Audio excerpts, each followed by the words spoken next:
Hello and welcome to The Banker. I'm Silvia Pavoni and I'm in Shanghai for the third event of a series that The Banker has put together in association with the IDB, with the Inter-American Development Bank, trade links with the new Latin America. So I'm here with Bernardo Guillamon, who is the manager for the Outreach and Partnerships Division at the IDB. Bernardo, this is the last series, the last event in the series. We have been talking about investments between China in particular and Latin America. What were the key points that you think were particularly relevant to the subject that were discussed today? Well, the key points in the session today were the great opportunities that we have now, particularly moving from trade into the connection to investments. And we've seen a flourishing amount of trade that probably is projected to double in the next 10 years or so.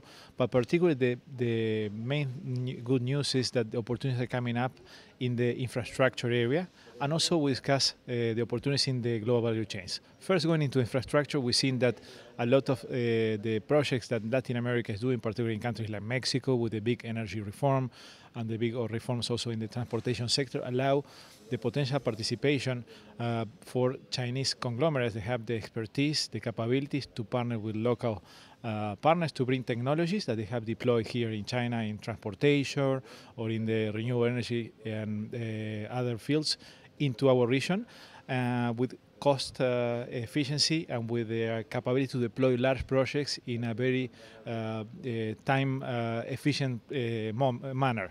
So this is something that we're also seeing possibilities in other parts of the regions. We discuss opportunities that are happening in Colombia with the 4G generation project in transportation, or in Peru with energy and transportation too, Chile, etc. So we see a time that after relations were more about trade only, now are becoming to be more investment, how we get more connection, more partnerships between companies, not only SOEs from China state-owned enterprises, but also private sector companies that are starting to partner with Latin American companies and go about these projects. So there is a shift from trade to investments, as you're saying, but there are also a few number of issues that are still valid, as they were valid when we were looking at trade relations. So one is knowledge of each other, different, obviously, ways of going about business, even different cultures, of course. The distance between China, Asia in general, and obviously in Latin America. And the way that the two may work together and the risks that each side is prepared to bear. So what is the role of the IDB? What is the role that the IDB can play and that other multilaterals can play in helping all of these issues? Yeah, our mission is the support to the development of Latin America and the Caribbean. So what we can do in terms of facilitating the access of our region to more investment, to more capital, to bring new technologies into these sectors is what we are for. And we are trying to work in different levels. First, at the policy level, we're trying to facilitate dialogue between Latin American leaders and Chinese leadership in different policy areas. And once a year, we're trying to set up a dialogue between the Chinese Academy of Social Science with Chinese leaders and Latin American leaders, and also talking at the city level. There is a lot of growth and learning in the Latin American cities that we are trying to learn from what's going on in what's happening here in China, and also vice versa. China's country is becoming very urban, just crossed the 50% landmark of the 50% urbanization, and Latin America is the most urbanized region in the world, with about 80% of the population living in cities.